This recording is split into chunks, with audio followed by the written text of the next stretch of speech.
Hello, everyone. Welcome to the Matchbook Horse Racing Podcast. Welcome back to those of you who were with us last week and to those of you who have been with us for quite some time. If you joined us just since racing resumed and since we resumed, we've had a pretty good time of it. We're allowed to blow a bit of smoke every now and again, I think. And last week was no different. In fact, it was probably our best week yet with regards to Kipco British Champions Day. But now we turn our attention to the jumps. Micheál Deasy, the man, as I look at it, is on my right, and he is back on the Matchbook Betting Podcast. The housewives can breathe a sigh of relief. Deasy, you are back. The grandmothers. Oh my god! I was actually getting embarrassed there on Twitter with all the shout-outs from me last night, comparing me to Gareth Bale and stuff.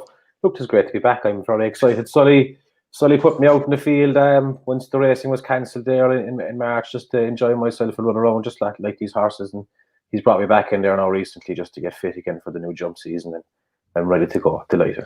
So Adele, first of all, well done last week with your best bet and some other bets on the card as well. Wonderful tonight one. As somebody that's got horses at home, when a horse gets put out to grass, what are you expecting to see with Deasy here, who has been put out to grass? Would he have been put on a little bit, a bit of condition? What are we expecting? Yeah, you would expect to see a little bit of condition, but of course, as they start wanting to come back to work, I'd be expecting to see him come up a little bit. So we'll have to see how he fares today. Yeah. That's why the top button is open here, because I can't close it at the moment. He might be a little bit fresh as well, so we'll just have to keep an eye on him. Sam, we nearly nailed the quadruple, the lucky 15 as it nearly was last week, until my best bet was taken out. But you nailed a couple, so well done. It was a good Champions Day, wasn't it? It was. Enjoyed it. Yeah. Jonesy obviously with Wonderful Tonight. Adele with Red Rose Zorro. I put up the Revidence, and yours was a non-runner, unfortunately. Yours would have obviously lagged up, been the biggest price, and ensured that we all sailed off into the sunset very happy people. That horse does actually run on Saturday at Newbury. Tempest it is, on his ground, but he's over 10 furlongs, so I'm going to swerve, I think. This is the Showcase Special, though, the Cheltenham Showcase Special. It's the return of jump racing is already back, but I think the first Cheltenham meeting and off the back of Champions Day really signifies the return of jump racing for many. The first time we've been back at Cheltenham, or people will have been back at Cheltenham, horses and racegoers or professionals. No crowds, of course, since March. And given that Matchbook sponsor 4 races on the card over 2 days, we'll be running through all those 4 races plus others. There is a special sign-up offer you have with Matchbook. It's a bet 10 get 10 on horse racing. All you got to do for that is place a £10 bet on any horse racing market this weekend, and you get a £10 bonus. That is for this weekend. New customers only. T's and C's apply. 18 plus. BeGambleAware.org. Matchbook's Micheál Deasy can tell us a little bit more about the finer details of the bet 10 get 10 offer, Deas. Yeah, so as you said, this is for new customers only. When you sign up, use the bonus code SHOWCASE, and then once you get that, you can go in and place your first bet of £10 or more on any horse racing market, just as long as it's at odds of over 1.5. Once that bet settles in, you will get a bonus of £10. So you're basically getting a free bet on horse racing this weekend. And Deas, just to confirm, so if people are watching this because it's Thursday afternoon, it's basically live from tomorrow, from Friday, is that right? Friday. This covers Friday, Saturday, and Sunday's racing. Okay, perfect. That is the bet 10 get 10 offer. We'll look to give you one horse for that offer that we might use on that offer, perhaps at slightly bigger odds. We'll also be doing the usual best bets for Friday, best bets for Saturday as well. We've got 4 races on each day we're going to cover for you. We're starting with Saturday, and then if you want Friday's action, you can flick forward or flick through on your preferred podcast app if you're listening to us, and get forward to the Friday action. All the time codes will be there for you. So let's kick off with Saturday first of all. Saturday's action. First race is the Masterson Holdings Hurdle. First things first, Sam Turner, we're back on the old course now. So if you're looking at, for anybody that isn't aware of this, I'm sure most of you are, but if you're looking at course form in particular, you probably want to be looking at old course form, because there are 2 different tracks they use at Cheltenham. Yeah, very good point, Tom. Ground probably on the easy side as well, with the odd shower to come. So I wouldn't have thought it'd be drying out to any great extent. And belting little race to get us off the start with the pod, really, with this Masterson's hurdle. Obviously got quite a rich history of this race of throwing up some nice horses, and All Mankind is probably going to be favourite. Deasy will probably confirm that, but the tear away from the Skeltons, be really interesting to see how he goes this year, whether he manages to last out a little bit longer. I mean, to be fair to him, at a slightly below Grade 1 level, he was lasting out very well, but then he was just exposed in the Triumph Hurdle a little bit. But it was still a fine effort and defeat, even if it was a messy end to the race, and he probably would have been thumped by a good few lengths if Goshen had stood up at the last. So he's an interesting one in the first, but he does face a little bit of, I would say, a little bit of competition for the lead with the likes of Nordano, Botox Ha. They're horses that like to get on with it. So he might be one that I wouldn't mind a small lay, probably. I think I'd probably go that way. At the prices, he'd be one I'd want to take on, I think. So I was personally a bit surprised at what he's trading at the moment, because I thought he might be about an even money shot and possibly even shorter, given the profile he had last year. But 2.75 at the moment compared to a 4.5 for Botox Ha and 5.5 for Stratagem. That for me was actually a little bit bigger than I thought it was. So the sort of shape of the race before we had any prices, I was wondering if I was going to take him on. Weirdly, now I'd probably rather side with him at that price. Is that what you was expecting him to be at? I think he'll probably be shorter after a flight to hurdles as well, won't he? So you probably will be able to get out for a quick trade. I'm just going to take a little bit of a chance with the bottom horse, Anna Bonina, who represents stable, who won this 2 years ago with Pearl of the West, and I'm just putting a little bit of faith in the fact that she's race fit, really, and it's obviously been a bit of an idea of John McConnell's to come here just a couple of years after Pearl of the West sprang a bit of a surprise 2 seasons ago. Obviously, Richard Johnson booked, comes here hard off that win, that second place last time behind Politicise, and he's gone on to win at Galway, I think, or win a decent handicap on the flat over 14 furlongs subsequently. So that form's taken a good enhancement subsequently. I just thought at 7.0 or 7.4, 7.6, something along those lines, I thought I might take a little bit of a chance there, that there's a bit of a speed duel up front, and Anna Bonina could be ridden quite patiently out the back and pick up some pieces late on. I think I've made my feelings pretty clear given those prices at around about the 2.775 mark. And if you could possibly get anywhere 3.0 on the morning, I think before the off, as Sam says, it could be a trading play, but I think I'll be backing All Mankind personally. I know there's possibility of lots of pace on, but just what he's proved, I thought he's the standout horse. So he's just a little bit bigger than I thought he'd be, but it wouldn't be hugely confident personally. Adele, whereabouts are you looking? Right at the top of the betting or elsewhere? No, actually, I picked Anna Bonina as well. The thing is with the 4-year-olds, it's knowing how well they've summered, really, and some mature quicker than others. So that's the only thing with All Mankind. I know the Skeltons are very pleased with his work prior to this race, and they had a winner at Wetherby on their opening meet, and I had a chance to just talk to Tom Messenger, and he's one they put forward for a horse to follow for the season, which is no surprise at all. But Anna Bonina is a filly that I used to follow in Yorkshire. She was trained by Jed O'Keefe, and she's race fit, and she's joined, of course, John McDonald, who's doing a great job with her. And she's just an out-and-out trier. She gallops, she jumps well, and she's fit already. So I thought at her price, I thought she was worth a big shout. Yeah, 7.4, 7.6, as Sam was saying. She's a fair price up against some of them. And Philly's allowance as well, I think. That's a big difference as well. All Mankind's going to be giving her just over a stone. So exactly that point. She's rated 137, which is only £9 off All Mankind's rating. So technically, she's well treated, if you like, in this sort of race. Anna Bonina up against All Mankind. It's an interesting point you make there as well about race fitness. And of course, we're going to see a load of that today or over the coming days at Cheltenham. Some horses who aren't race fit and some are. Deasy, are you in this race looking at race fitness, or are you looking at something like All Mankind, who showed what a level he was capable of last year? Yeah, I was a bit. I think I agree with you what you say about All Mankind in his price. I thought he would be a lot closer to 2.5 or less. So I think if you're getting close to 3.0, I think he's the best horse in the race by far. I can't see how Botox has going to turn around the form of them from last year. Same with Nordano, they were kind of just behind them a lot. The one interesting horse I thought was Stratagem, the Paul Nicholls horse.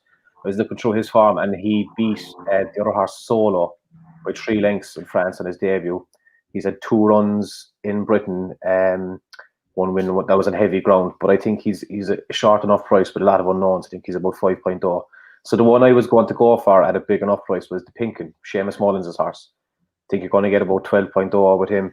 Again, he's race fit. He chased home Time White in Chepstow 2 weeks ago. He was very big odds that day, but I thought he ran quite well. I think the Time White was just like all the Nicholls horses won that week, won that weekend. He was 3 lengths behind, but he finished very well. He finished the best of them, and I'd be hoping he could outrun his odds here. But I think that All Mankind to be a fairly solid win bet in this.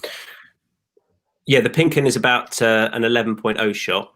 So he's a fair old price as well. See, when I did this last week and went right at the top of the market, like a Team Stradivarius play in the opening race, I was made to look a fool, quite rightly, because he didn't go a yard. But there you go. I'm sticking at the top of the market. Just a generic question for all of you, if you like. Adele, start with you before we kick on to the next race.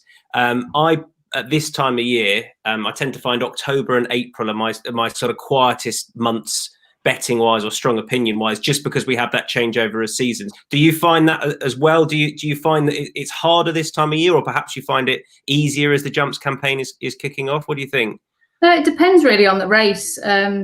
Depends, like, Anna Bonina, she's got race course fitness already to her name. Some of them are coming back after having, quite a lot of time off the track. So you're kind of putting your faith in that they're, fit at home. And then you see quite a few jumpers having a run on the flat, like Tiger Roll today. So just depends on the race, really. On the flat, I find it really difficult this time of year. A lot of horses now getting towards the end of the tether and ready for a break. And then you just look for the ones that have been brought in ready, to have a kind of autumn winter campaign. But yeah, it's a difficult time of year, definitely, for sure. What about you, Dees? Do you tend to get stuck in this time of year and there's a bit more value to be had, or are you a bit more cautious? I'd be a lot more cautious. I'd use this month to fill up the tracker, really. I would watch it a lot. I would have got a good few from Chepstow there now as well. But this meeting I find kind of very hard for punting. But again, there 2 years ago, I saw Bundoran win very well at this and picked them out for the Grand Annual and almost landed a 20-1 bet on the day. I think this month is definitely for watching for later on in the season, filling up the tracker. Oh, back when Bundoran could see out a race, bless him. What a horse he is. Sam, I suppose one thing Sam, is certain trainers are always going to be in form at this time of year. Messrs Nicholls, for example, and there are others too. Yeah, although Paul Nicholls last year, a lot of his horses were taking a run. Obviously, Colin Tizard's probably in that boat this year. Obviously, the likes of Tristan Davis, Charlie Longsdon usually hit the ground running. But it might be different this year, just with how we've gone through the last 6 or 7 months since lockdown. So it's difficult to be dogmatic about these things. But I echo probably what the other two guys say. Really, it's a good learning month. You've got flat horses that are probably going over the top a little bit. You've got some flat horses coming back for weather campaigns, and you've got some very, very nice jumpers. And you can start to build up your form book and a good collection of horses who you want to move forward for the rest of the year. So very much a learning curve. I just tread a little bit carefully. Obviously, the punter in most of us just is encouraged to have a little bit of a tilt every now and again. But I do echo what Adele says. I like race fitness, although you have to bear in mind that you don't want to be backing perhaps summer jumping horses going in against better horses. And we might touch on that a little bit later on with a couple of races. Absolutely. Let's kick on to the second race on Saturday afternoon. The first of the 4 races sponsored by Matchbook we're going to be looking at. It's the best odds at Matchbook Novices Chase, 2:40 Saturday afternoon. The first thing to point out is Southfield Stone is running here when ordinarily he wouldn't have been able to. And because of the change to the novice program, because of our shortened year last year, it would normally be that if you've won a race between the 1st of March and the end of April, you can still run in a novice up to the end of October. Sorry if this is boring anyone, but I think it's worth pointing out, given Paul Nicholls. But it's now been moved back to the 1st of February. This horse won his race on the 1st of February last year, which means he literally scrapes into being able to run in a novice right now. So in some ways, Sam, it's a clever bit of placing by Paul Nicholls, who did something very similar with McFabulous to win the Persian War when ordinarily he wouldn't have been qualified to run in that race.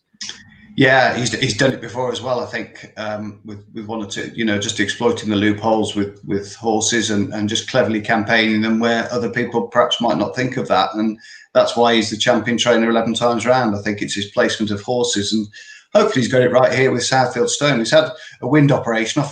I must admit, I've lost track of the horses this autumn with PF Nichols next to him. That have got the W1 as well. I mean, most of them must have been sent for some wind operation or other. Wouldn't mind being Paul Nichols' vet, would you? You get a few quid out the game. And obviously he'd run to a pretty high level, 140 plus horse. My only slight sort of reservation was that last year I always felt that Connections kept him to a more flatter track. They didn't really want to go the undulating track with him. But some of his form behind Bruno Pastorm and Falion Destraval and those type of horses is very strong for this level. Look, the one that I'm worried about, I think if I was putting him up, would be Pylon, because I think there's a lot to come from Pylon. Obviously goes straight into quite a decent Novices chase, but for Indefatigable's closing thrust at Cheltenham would have been a Cheltenham Festival winner for Philip Hobbs on what was possibly a little bit of a forgetful year, and up to that point had really made his mark in novice hurdles. So he's just a horse that I've got a good deal of time for. So I wouldn't be surprised if Southfield Stone finds him perhaps too good. But I think first time round Cheltenham, I think I just watch him really and prefer to play the horse with the experience. Which is Southfield Stone. Didn't you put up Indefatigable at a big price last year at Cheltenham? Possibly. So I haven't mentioned it just for that purpose. He's just so modest, you see. I'd have been, me and Deasy and Adele, well, I don't know about Adele, but me and Deasy would definitely be back referencing that, the chief after-timers. Yeah, don't include Adele in that, just because you two are chief after-timers. Don't damn her with that. Southfield Stone then, they're very similar sort of prices as well to our previous contest. Pylon's trading around about 3.0, perhaps a little bit bigger, and 2.7 for Southfield Stone. Not that Fouiche you can get at 3.5, and then bigger price for Cool Cody.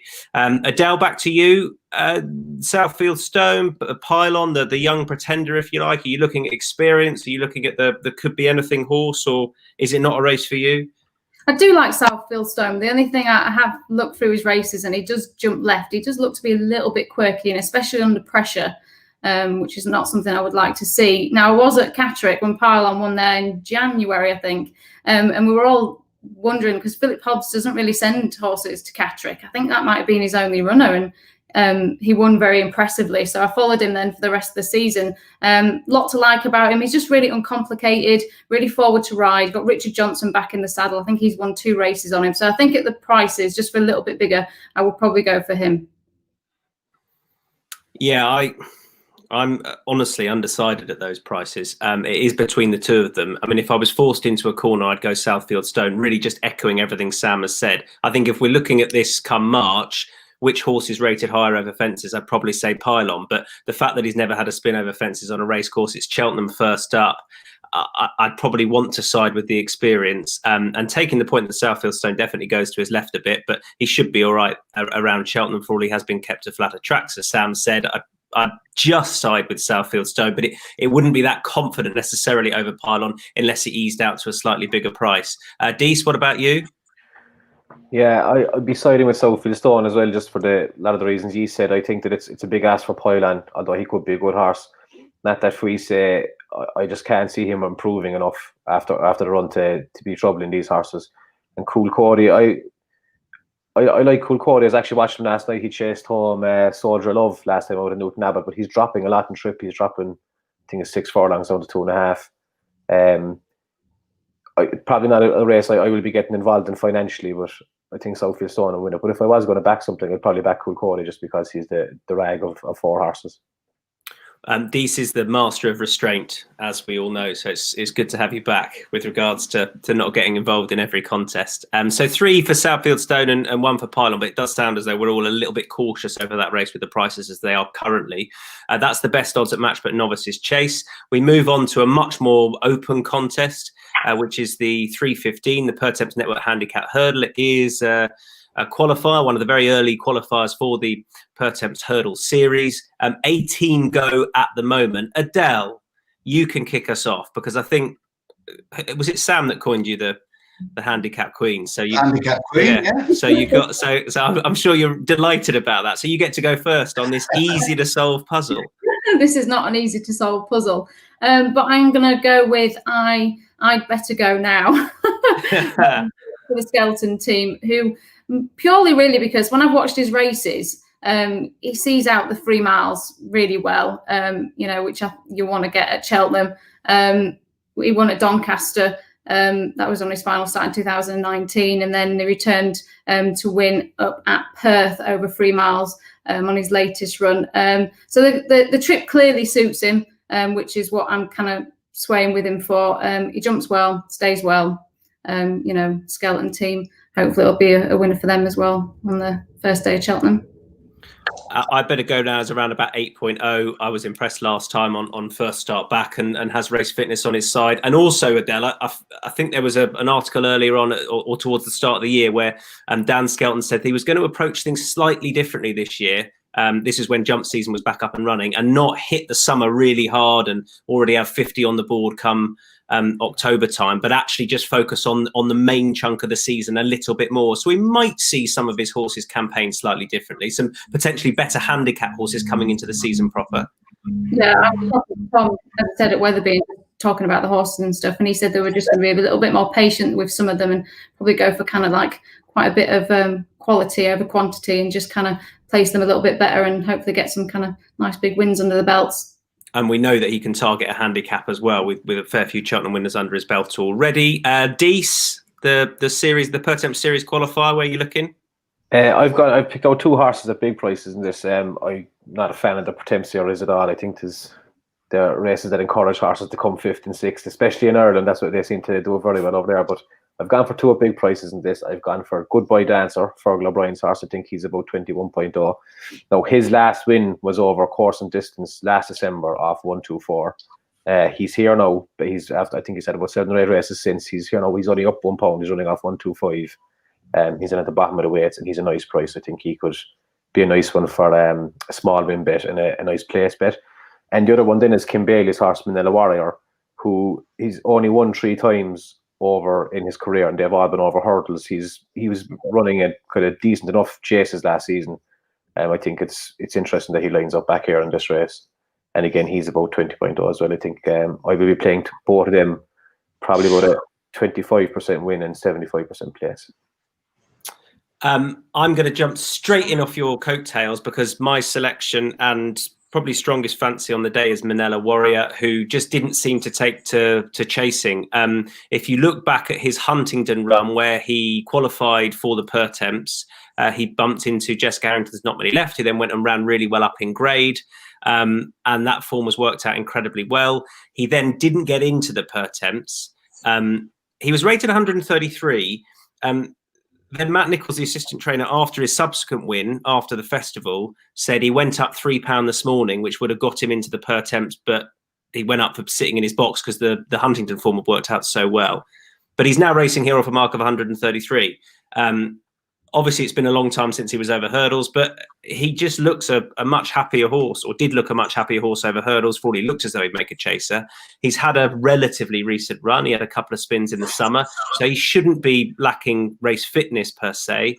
They chucked the cheek pieces on last time. It didn't really bring about improvement. For the Butcher said, I think he's a better horse and certainly a better chaser. But I really like him back over hurdles here. Off a mark of 133, which is what he was on for his last success. And the Huntingdon form is rock solid. I'm really surprised he's the price he is. So it's quite a strong shout for Manila Warrior for me, as well as Deasy. Kim Bailey is flying it as well at the moment. There's a lot of winners out of places, so I think he's a cracking winning place bet.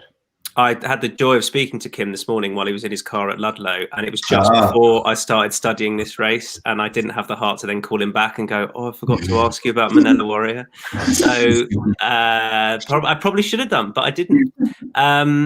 Sam Turner, what about you? Well, we're in danger of collecting the whole field here, aren't we? But I'm going to go number 8, Flink, Philip Hobbs's horse, who's had the run behind T Clipper in that valuable Chepstow Silver Trophy. I didn't think he challenged on the best part of the track there. I do prefer to see him come sort of middle to stand side, and he was sort of over on the far side, and I thought he stayed on really nicely behind T-Clipper.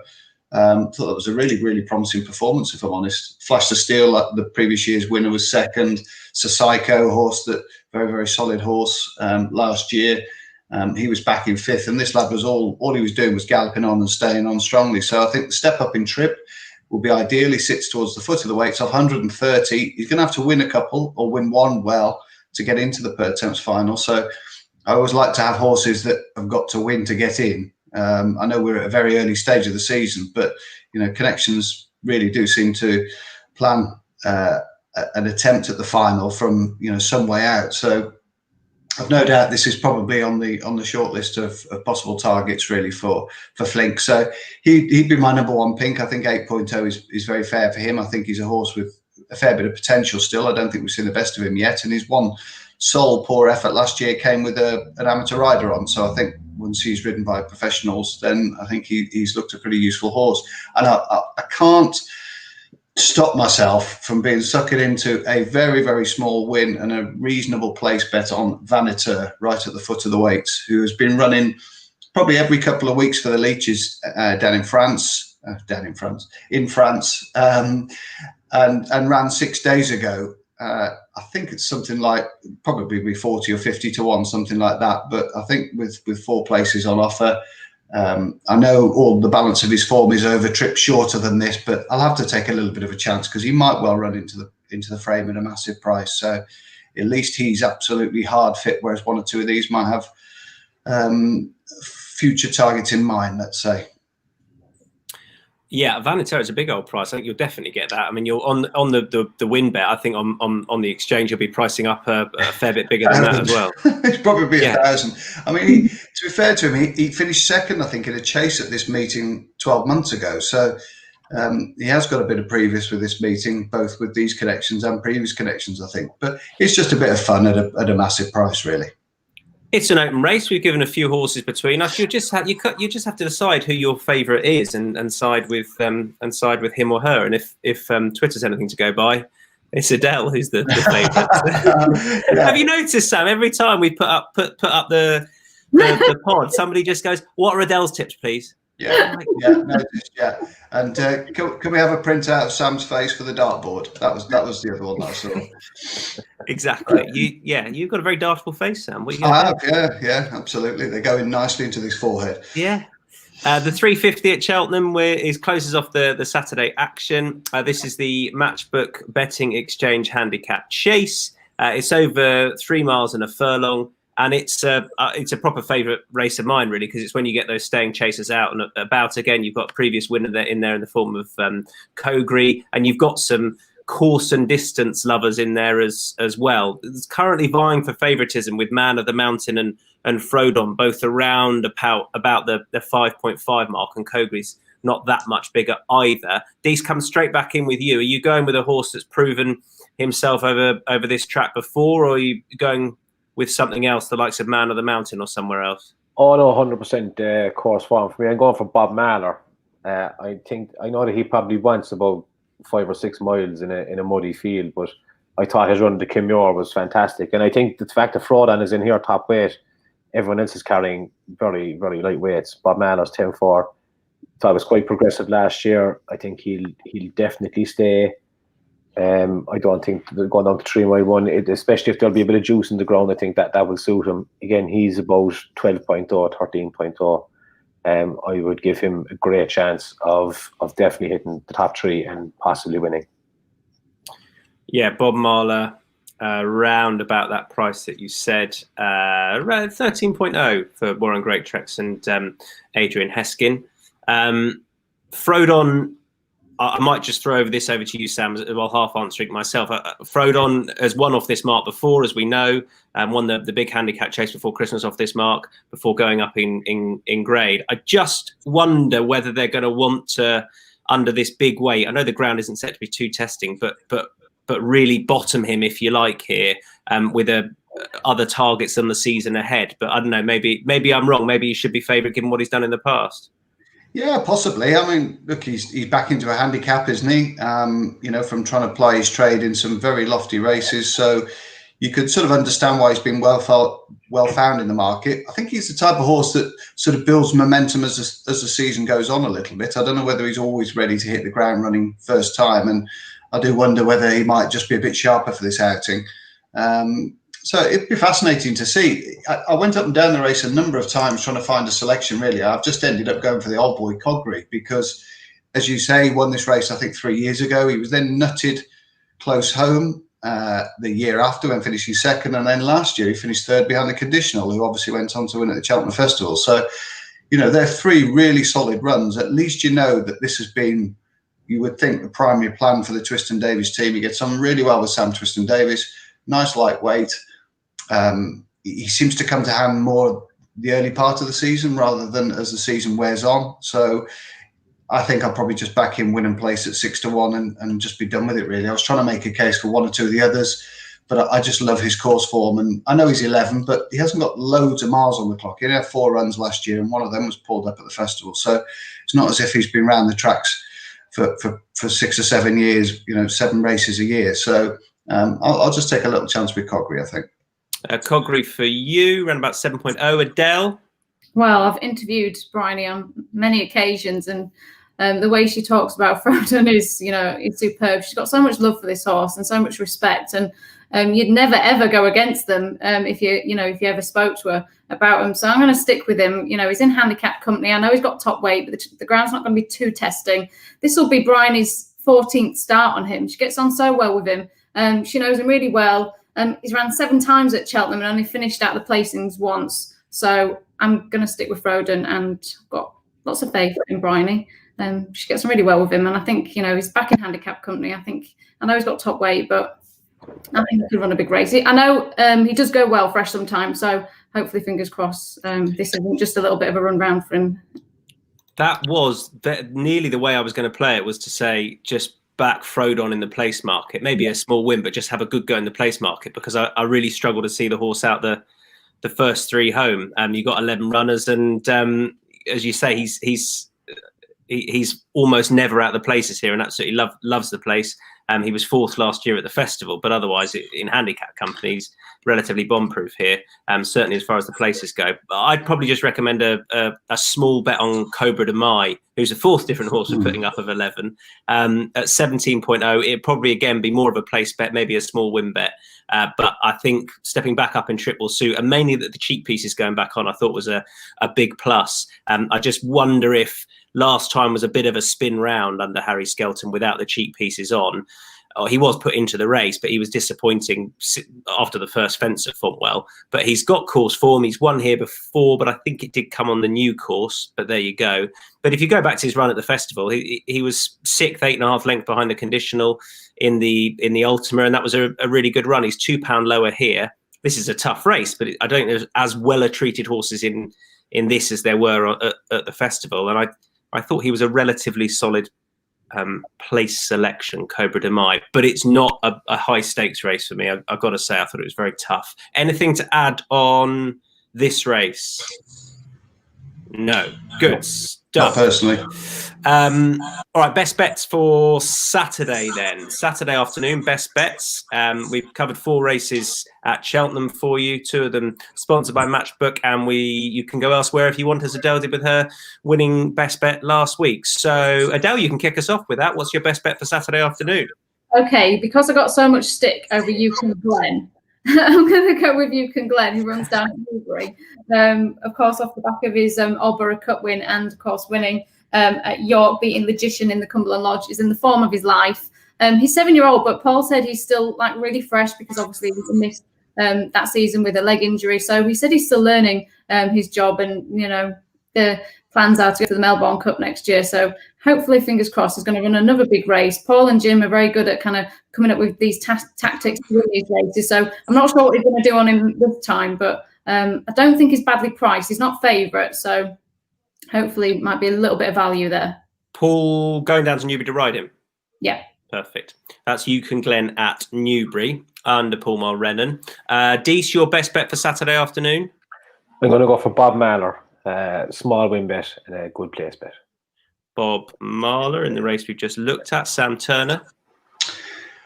Yeah, I was going to go for Cogri. I'll go for Flink.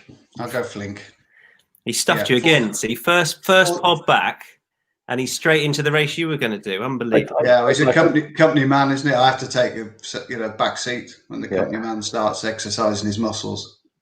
That is Flink for you, and I will go Manila Warrior. I think he's definitely my best bet. Perhaps slightly more in the place market at those prices, 17.0, but Manila Warrior in that Pertemps qualifier. Saturday, done. Friday is where we go next. Actually, what we'll do is just to remind you that you've got the bet 10 get 10. So on Saturday, if you were going to have one of those, Dee, start with you. If you're going to have one of those that you wanted to stick up as your £10 free bet, who would it be? I'd go for Manila Warrior. Same as you know, Tom. I wanted to put him up. I didn't want to steal your best bet because I know you'd put him up. But you could do a £5 win and a £5 place, and that would still qualify you for the 10. So if you want to do your each day bet, do Manila Warrior. Again, you're going to get about 20.0 because even if he wins, you win your money. If he loses, you get your money back. That is the risk-free bet. You'd have your 10 on Manila Warrior. I'll jump straight on your heels there. I'd do exactly the same with Manila Warrior, seeing as my best bet. Adele, one of your bigger prices, who you go for that? One of my bigger prices, I'd probably go for, I think nothing I've got is really that big a price apart from Anna Bonina. That would probably be mine. Yeah, about 7.0 Anna Bonina. Fair enough. Sam? Yeah, I'll go with Adele then. We'll copy each other, and I'll go Anna Bonina as well. Then save all tipping in the Pertemps. There you go, head to head. Anna Bonina for you. That is the Matchbook sign-up offer. It's the bet 10 get 10 on horse racing. You've got to place a £10 bet on any horse racing market this weekend. You get a £10 bonus. Check out all the T's and C's on that. So Friday afternoon. 4 races we're going to preview for you. Matchbook, better way to bet Novices Chase. That's Friday, the 2:25. It's the second of the terrestrial races. Sam, who do you want to kick off with on this? Yeah, more than happy to go with Galvin. Yes, admittedly, there's a small little issue perhaps over the trip for a horse that travels so powerfully through a race and displays such a good cruising speed, but obviously, he was second to a really, really talented horse at the festival in Imperial Aura. Moved through that race as well as anything and just couldn't match Imperial Aura's, perhaps, I don't know, stamina up the running, really. He's probably just a better horse, Imperial Aura, than Galvin. But I really like the fact that he's been kept ticking over all the way through the summer. A couple of wins at Killarney, one at Tipperary. Cleverly placed, really, by Gordon Elliott. He's got loads of experience. Obviously been around Cheltenham as well, which you can't say for all of these. But I do think this as a novice chase is infinitely more interesting than the one we previewed a little bit earlier on the pod, because you've got the Charles Burns horse as well, Soldier of Love, who's been in blistering form and done tremendously well for the Nichols Camp this summer, and Mossy Fen, who's a horse I'm really looking forward to seeing over fences this year. I was at Warwick when he won a Grade 2 there back at the start of the year, and then obviously he ran really well behind Envoire Allen in the Ballymore race that's already working out quite well. So he really could be a really exciting talent over fences, but I'm just going to go with Galvin because I just think he'll get a quiet ride from Robbie Power and hopefully be produced on the running. Are you happy over 3 miles with Galvin? That's the question mark. I'm just hoping they don't go a million here and the ground isn't too bad. You know, there's a few ifs and buts, but I do think it's a fairly decent trading position. I can't believe, you know, if you could back him at 3.3, 3.4, something like that, that you wouldn't get out, you know, in and around even money if you wanted to. And he stretched clear of the third horse, I thought, in that Novices Handicap Chase. It was just he couldn't quite get hold of Imperial Aura, but he wasn't stopping on the run, and he went all the way to the line in a very strongly run race. So very optimistic that 3 should be fine for him on this ground as well. And I'm singing from exactly the same hymn sheet. Galvin, I think, is a really solid bet at 3.3. And just bear in mind the way, if you were disappointed by him in any way last year, just look at what race he ran in and bear in mind that am convinced he was being campaigned with an eye to running in that race. He was rated 142. He's now rated 152, and that's unsurprising. And I think he's comfortably the best horse in the race. And I wouldn't be disappointed with any of his runs last year, given what he was being targeted at. Galvin for me, Adele.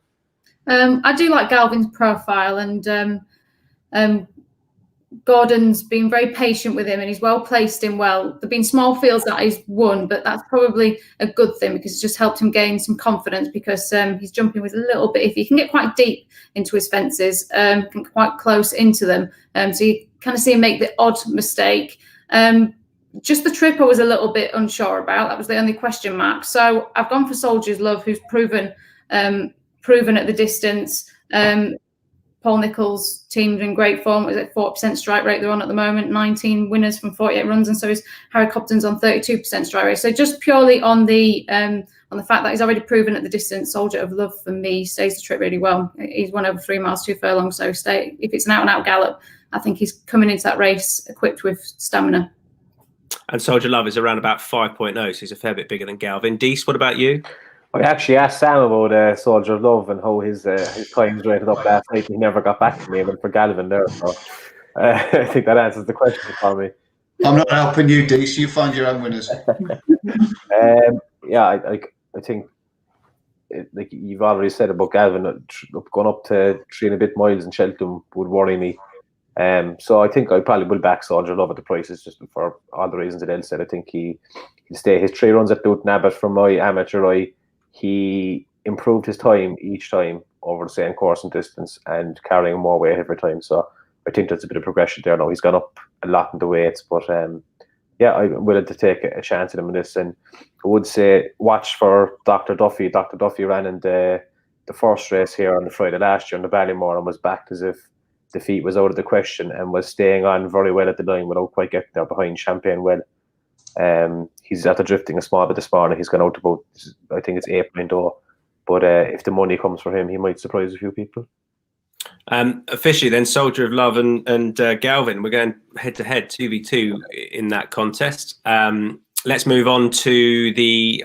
This is a fiendishly difficult handicap hurdle. I'd just be mean to start with you, Adele. It's the squareintheair.com handicap hurdle.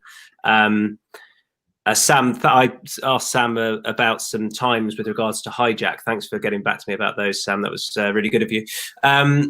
Did you? I didn't even see that. It's not true. I was winding Dease up. It's not Sorry. true. It's not true. It's not true. I was indicating that you get back to me and not him. I absolutely didn't. But I do like hijack at 8.0. But my goodness, it's a tricky race. It's one of those sort of headache races where you could make a case for about 7 of them. I'll just kick off with hijack, who was a beaten 5-2 favourite, but I like he's had a run at Fontwell last time, and I think he wants more of a galloping track. They said that when he was beaten previously in the race won by McFabulous, who he was trying to give a lot of weight to, and look at what McFabulous has done subsequently, and that's because he was doubly penalised for 2 wins at Ludlow. He's clearly got an engine. He's clearly very good. The ground will be absolutely fine. I think he could leave a mark of 130 a long, long way behind, but then so could a few of these. At 8.0, it would be just a tentative play on hijack. Deasy. Yeah, I like you know, Tom, I've narrowed this down to about 9. So I put up 2. I went for first of all his young lieutenant, Warren Greatrix horse, another Warren Greatrix horse. He put him up last year as one of his horses to follow, and I thought he was very impressive on his first run. He was at Newbury. He led most of the way, but was ran down by Sir Valentine, a horse of Nigel Twiston Davis's in the shadow of the post. But I thought he was quite impressive. He was finished second, third, and third for the rest of the season, but he was back out there in the September in Sedgefield and won very well. Jack Tudor, he's had his wind operation, so this is his second run after a wind operation, which in theory should see him improve another bit. He's down the bottom of the waist. Jack Tudor's on him, taking 5 off, and he's going to be about 20.0. So I'll have a little winning placement on him. And the other one is Fergal O'Brien's horse, Imperial Elysian, who has been in my track over a while as well since he won at, I think it was Kempton. He won quite well, eased down. He came out again just in July, won fairly easily against Higgs and Suddle. Didn't run great the last time apart at the end of August, but I think he definitely has a bit of improvement up his sleeve, and he should be a lot better than 128. And he's about 14.0, so I'll back the two of them winning place. Couple of decent prices for Micheál Deasy in that one. Adele, what about you? I think we're all going to have completely different horses. I've picked two out, big prices. You mentioned Hijack, but I've got Hometown Boy finished in front of Hijacked. Hijack was 17 lengths behind, yet Hometown Boy's much bigger price. So I thought that was a good run that day, and then had a bad blunder at Kempton at the last race, which kind of put up stumps to him finishing any closer than 7th. Rode him a little bit quieter that day, and so I just thought place price on him, and then one to watch out for, not just tomorrow, but also for the rest of the season. Weatherfront for Ian Jardine, who has only had the 3 starts for Ian, and ran on the fat a couple of times, then ran over hurdles for the first time for Ian last time out. That was at Kelso, so ridden quite quietly, and made up quite a lot of room in the home straight. So I thought just one to watch again, place value as well on that one. Decent prices for both of those. Hometown Boy around about 21.0. Weatherfront's a little bit shorter, around about 11.0. Adele Urban riding for Ian Jardine.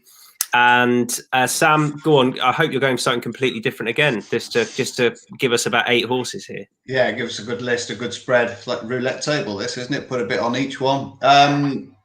Yeah, I'm with you with Hijack. I think that recent run at Fontwell will do him the world of good. I thought he just had his pocket picked a little bit by Kaluni, who was ridden a little bit more patiently that day. And I also make a case up for Up the Straight, Richard Rowe's horse, who I thought shaped with a good bit of promise. I don't think he was knocked about. He looks a good horse with some cuts in the ground last year, put up a couple of really nice performances, and then blew out a little bit when he was tried at too high a level. But I think he's very feasibly handicapped. So like Adele says, if you fancy Hijack, you've got to have a little bit on Hometown Boy as well. And that's the way I'll play. It'll be a 3-pronged attack, probably. Win and place on those 3 and hope to land one of them at least in the frame and try and draw a few quid. But Hijack had been the number 1 pick. Up the Straight second in, and then Hometown Boy. 3 for you. Who needs Jones, eh? Bit of a Steve Jones, I'm afraid. Sorry about that. Quite right too. I mean, it's that sort of race, isn't it? It is. It's. I left it to last because I didn't want to get stuck into it, but I had to at some point, and came down with just the one. Let's move on to the next contest. It's the Bentley Flying Spur Handicap Chase. 335, which is the last of the terrestrial races, and I mean, again, it's not easy, not quite as many runners, but there's a fair bit of quality in there. Deasy, you can kick us off with this. Who are you looking at and why? Rouge Vif. I think he is the best horse in the race by far. I don't think it's going to be a problem giving away the bit of weight he has over 2 miles. I think he's a nice enough price. So is he about 5.0, 6.0? Short and simple, I think he's much better than these are all handicappers. I think he's a great one horse, so stick with him. He ran really well at the festival, and what was a weird race in the end, wasn't it? Won by the mare, but he did run really well. Rouge Vif, ran about 6.0 off the back of that good run last time. The yard are in decent nick as well. Sam? Yeah, I've backed him. I think 6.0 is very fair for a horse that was tremendously impressive at Warwick in beating Nuba Negra, finished second behind Global Citizen. I mean, he's a Grade 2 horse at the moment, Grade 2 winner. He didn't really fire that well in the Arkle, I didn't think. I thought he might run a little bit better than that, but I think the ground was probably too deep for him. I think he does want a decent surface. Hopefully he'll get that here with fresh ground, and it shouldn't be too deep. Obviously, the stable won it with San Calvados last year. I think he'll probably want a little bit further in time, if I'm honest, but hopefully he can get away with it here in a handicap. And I think he's my primary pick. And I would also probably have a little saver on Beat the Judge, who I've been impressed with, albeit he's been winning summer jumping races, but obviously he comes out the county hurdle form, which has worked out, particularly well. So I'd have to keep him on side as well. Yeah, Saint Roi is Sam's horse to follow, one of his horses to follow this year. If you haven't watched our National Hunt season preview, then shame on you. But you can still get it or listen to it on the podcast. It's out there if you want to find that. Can I ask you both a question on on Rouge Vif. Sorry, Adele, if you are putting this horse up as well, but just wanted to ask the guys whether they got concerned about the track. I felt his two sort of most disappointing runs recently have come at Cheltenham. Any concern there?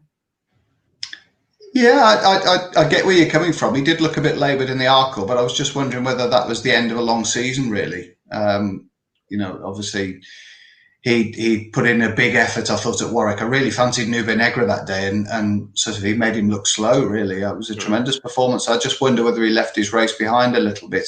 But his early season form was pretty useful, so I'll take a chance anyway. I don't think he's run that poorly to suggest that he might prefer other places, but I think he operates at Cheltenham. Is what I'm trying to say. Fair enough. Dees, obviously, you're happy enough sticking him up track wise, everything. Oh yeah, I like what I said about Nube. I think we all tipped Nube Negra and the pod applicant, and Rouge absolutely battered them. I think maybe he might be better at this time of year as well. So I agree with Sam and everything he said, and I think he's a strong bet. Adele Mulrennan, who do you like? I've gone for Beat the Judge. Lot to like about both of his last two wins.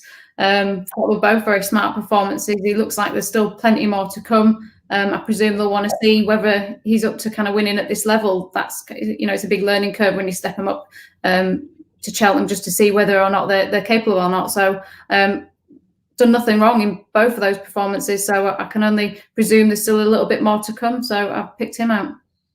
And it was between Beat the Judge and Rouge Vif for me. I just harbour slight track concerns with Rouge Vif. But then I'd sort of be lying if I said at the price currently at around about 7.5, I'd be backing Beat the Judge. I just thought he might be a little bit bigger. As the prices stand at the moment, I'm genuinely going to sit it out. But on the day, I'll probably be very ill-disciplined and back both of them. But I found it too tough to have a strong fancy between the two. For all it was one of those two. Let's kick on to the conditional jockeys handicap hurdle at the end of the day. So another Matchbook contest, back and late at Matchbook handicap hurdle. It's a tough contest. When I was looking at it earlier on, we didn't have too many accurate prices, so I'll just double check on that. Adele, you can kick us off with this. Yes, we do. So there you go. Adele, who do you like? Is it a sort of jockey-based selection? Is it out and out for the horse? And who are you looking at? I did have a look through some of the stats, and it seems to be like £3 claimers seem to have a really good record in the race. Probably maybe because of their, they've got a bit of experience by that point. So I have picked Wild Max, who looked a really good prospect when landing his first two starts over hurdles. Disappointing on his final start in February, but he does race quite keenly. He does look like he wants to get on with things. So he'll get a good gallop at Cheltenham, and he's clearly got a lot of talent, just needs to settle. But I think he'll be fine around there. They do go quite quick sometimes in the conditional races, so I think he'll be fine. I think everything is fine. He jumps well, and he's clearly got a bit of ability. So I've kind of gone on the basis that I think last year looked like he was going to be quite a nice, smart prospect. He did, yeah. I thought he looked really good when winning at Taunton the first time he ran there. Masters Legacy franked that form, and then he won easy as he liked there. Lorcan Williams, as you say, claims 3. He's got a tongue time for the first time. He's about 6.0. Dees, who do you like?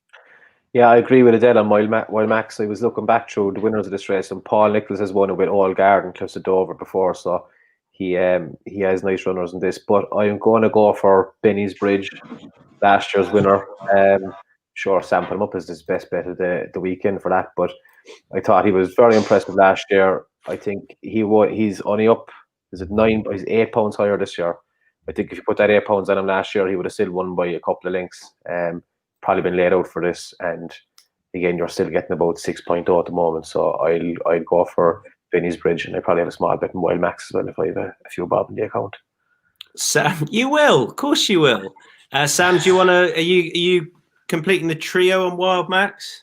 I'm not. I think he's the big danger. Well, certainly one of the dangers to a couple of horses I like in the race. But I'm going to go with Benny's Bridge. I'll stay loyal to Benny's Bridge. The only disappointed really in the Greatwood that of all the times that he's been to Cheltenham, he beat Flash the Steel round here. He absolutely hammered Falcon's Son. I mean, he cut through them like a hot knife through butter in this race last year under Conor Brace. Then he went to the Greatwood. He was lame. We didn't see him again.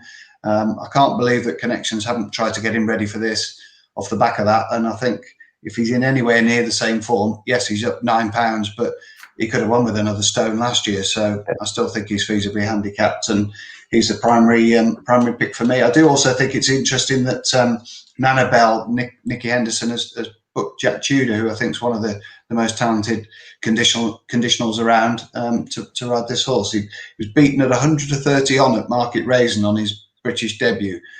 So starts the season off 129, but I'd be fascinated to see how he goes. His handicap has given him £8 back already for that one poor performance, and it often takes these French horses a bit of time just to sort of get into the swing of things in their new surroundings. So I wouldn't write him off just yet, Nanabelle. Okay, so Benny's Bridge and maybe a little bit on Nanabelle. I am going to have two as well. I'm going to go Wild Max for all the reasons that Adele and Deasy laid out for you. And in particular, that Taunton run, I thought he was pretty good. And I think that's a decent bit of form as well. Musselburgh, it didn't work out. He was disappointing. I don't know why, but there you go. And it wouldn't be Lorcan Williams' first big handicap win. It's interesting, he got the tongue tie on for the first time. Maybe there was something wrong with his wind at Musselburgh. And I'll also have a little bit on Ollie Murphy's horse, St. Gallen. Lewis Stones rides. He's claiming 6. He's a top man, is young Lewis Stones, and he's getting better and better with every ride as well. He was disappointing at Stratford last time. I think the trainer suggested that he might just prefer a stronger run race. He should get that here. I think the trip will be absolutely fine. And it's not the first time he's run a good race and then run a bad race subsequently. I still think he's fairly treated off a mark of 123. He's around about 21.0. So I have a little bit on St. Gallen. But the main bet would be Wild Max. Like a couple of the other guys, best bets on Saturday afternoon. Sam Turner, kick us off with your best bet. Friday afternoon.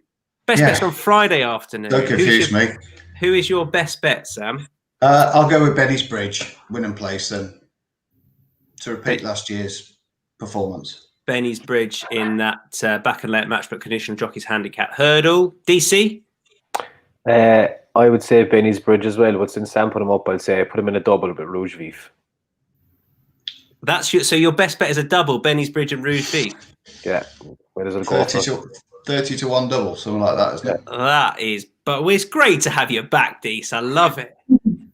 I love Always it. trying to lock it out the park, Dees. That's it, Tom. You gotta go for the big one. The pubs will be round on Friday. Oh no, they won't be in Ireland, will they? Closed, Tom, they're all closed. You should have seen the centre last night. It was crazy. I love Mad, that. Yeah. Adele, who's your best bet on Friday afternoon? Am I staying at Cheltenham, or am I allowed to go anywhere? Or You can, after last week, you can go anywhere you like. okay, well, I'm going to go to Newcastle, and Paul's going to kill me because I'm going to pose him. I'm going to go for a filly called Irish Bud for John Gosden and Rab Havlin. She was just touched off there the time before. Paul had won on La Rav last to first ride. I think it's short to try and do that again. So Irish Bud for John Gosden and Rab Havlin runs in the, I think, 6 o'clock race. Irish Bud in the 6 o'clock at Newcastle, going against husband Paul. Good luck with that. And I will go with Galvin. I'll be very boring, but I think he's a fair price, and I think he will win over the extended 3 miles in that second race. Not worried about the trip, Tom. I like what you did. See, I wanted you to reassure me, Sam. That's what I wanted. Okay. That's what I wanted to happen. Yeah, I think he was largely campaigned at that trip last year with an eye on the race that he got into, and then that's where the opportunities have presented themselves this year. I think he'll be fine. Galvin for me. Right, as far as the risk-free bet goes, if you got one at a slightly bigger price that you want to play as part of the Matchbook sign-up offer, the bet 10 get 10 Dees, who would yours be? I'll go for Imperial Legion in the 3 o'clock and the handicap hurdle. Imperial Legion in the handicap hurdle. Sam? Can I go elsewhere? Of course you can. So as not to just repeat what Dees is saying. I'll go with Pertemps Star in the 4:35 at Newbury. Won the race last year. Should be a price. Pertemps Star in 4:35 at Newbury. I like that. For your bet 10 get 10. Adele? I'm going to go in the handicap hurdle as well. I'm going to go for Hometown Boy. All right, and I'm going to take you all on with Hijack. There we go. So we got 3 in that, but it's a risk-free bet. There you go.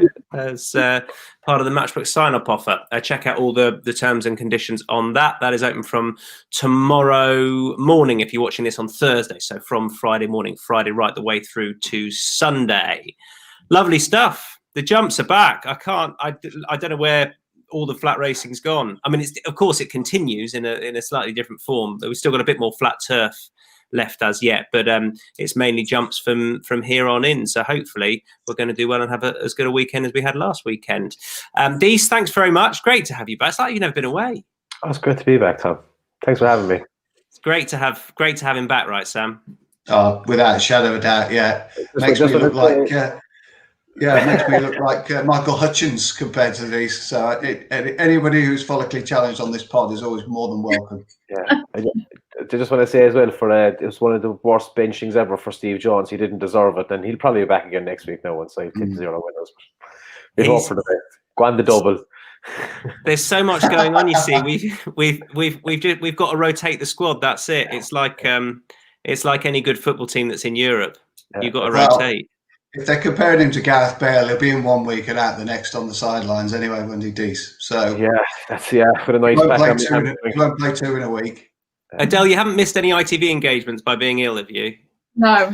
No more of those. No, I'm back on next month. I'll be down for Betfair Chase at Haydock. So now I've started. Now my riding out. My lots have changed. Now I've gone from my nice flatties to my jumpers. So and the lots are a little bit longer as well. But I look at the board and like, I'm gonna get my arms pulled out all morning. But it's not back riding the jumpers anyway. Not just that, but it's also colder, right? So it's a double-edged. Yeah. You're braver than us. Good stuff. Thanks very much, guys. Thanks for coming on this week's Matchbook Horse Racing Podcast, previewing the showcase meeting at Cheltenham with 4 races, sponsored by yours truly by Matchbook. Thanks for watching, and good luck whoever you are siding with. We'll see you again soon. Bye for now.